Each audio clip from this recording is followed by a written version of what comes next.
On my desk today is the late 2016 flagship from Sony, the Xperia XZ. With an IP68 water resistance rating, dual front firing stereo speakers, and a headphone jack, it has the initial characteristics of a spectacular smartphone. Some people have complained that the phone is too much of a rectangle. These are the same people who haven't noticed that every phone is a rectangle. The only other Sony phone that I have tested on my channel is the Sony Z5 Premium. While it did not catastrophically snap in half, the metal rails on the sides were broken, and the camera lens was actually made out of plastic instead of glass. So it was definitely not one of the most durable phones from last year.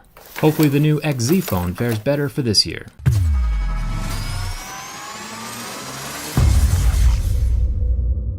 The Mohs hardness test always comes first. This helps us tell what material the screen is made out of. Shatterproof screens like the Galaxy S7 Active or the Droid Turbo 2 typically have a plastic screen which scratches at a level 3.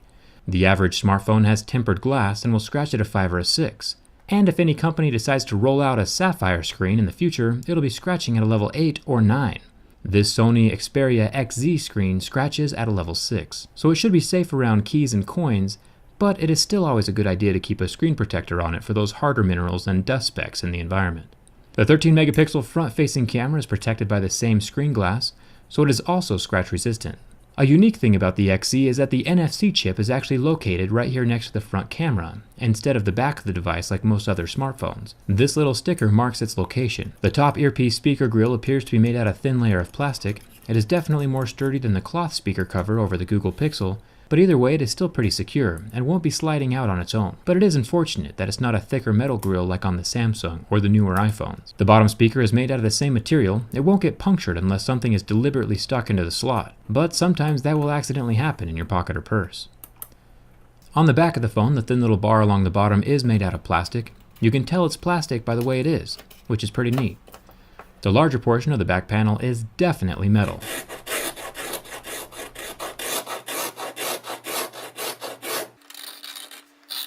Then you can add a little body to the wild hair and look, it's Donald Trump.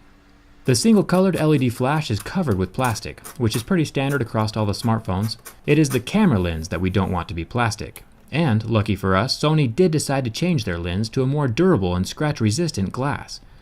Definitely deserves a thumbs up for that. You won't have to worry about your 23 megapixel camera lens getting scratched or damaged easily. Last year's Sony Z5 Premium camera lens was made from the more easily damaged plastic, so I'm definitely glad they changed materials. I wonder if Sony watches my videos. The SIM card and SD card tray is made out of plastic, and surprisingly the sidebars of the phone are made from plastic as well.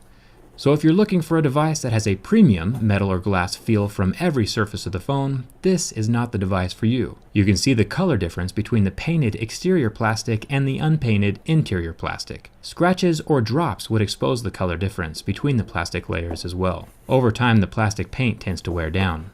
Up here by the beautiful and incredibly useful headphone jack, the top edge of the phone is made from plastic, and if we flip the phone around to look at the USB Type-C charging port, we find another plastic panel at the bottom. Unfortunately, the fingerprint scanner / power button is also made out of plastic.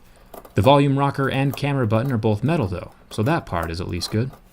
The fingerprint scanner is not available in the US version of this phone, unfortunately, which is strange considering their high price point. It should be included, but you aren't missing out on too much though. After superficially scratching the fragile fingerprint scanner with my razor blade, it was unable to read my fingerprint. Just remember that both the Pixel and LG V20 fingerprint scanners were unfazed by my scratches. On to the burn test. The Xperia XZ is using a 1080p IPS display that can last 13 seconds under direct flame before the pixels go black and turn off. The screen does fully recover though. The display is cool to the touch within seconds, and the pixels slowly come back to life after the flame is removed. The flame test is useful to us because we can tell it's time to move on to the bin test. If you haven't subscribed yet, now is the time to do so. It is completely free and you'll stay up to date on the latest flagship smartphone durability. I flexed the phone to check the internal build quality and the overall structural integrity of the phone. You can hear the plastic sidebars snap in 2 separate places, near the SD card slot and right there in the center. But the phone does not catastrophically snap in half and still functions completely. I'll bend the phone from the other direction. We get one more small snap in the center of the sidebar right there next to the power button, but yet the phone does still not snap in half altogether. It maintains its rectangular integrity and passes the bin test. This phone is definitely not a contender for the most durable smartphone of 2016, but it is still alive. So as long as you don't mind the plastic sidebars and the weaker scratchable fingerprint scanner, this phone is worth considering from a durability perspective. My Instagram followers got the results in real time before this video was edited and posted to YouTube, so follow me over there if you want to be one of the first to watch my durability tests. I'm all about reviewing tech from the inside, so thanks a ton for watching. I'll see you around.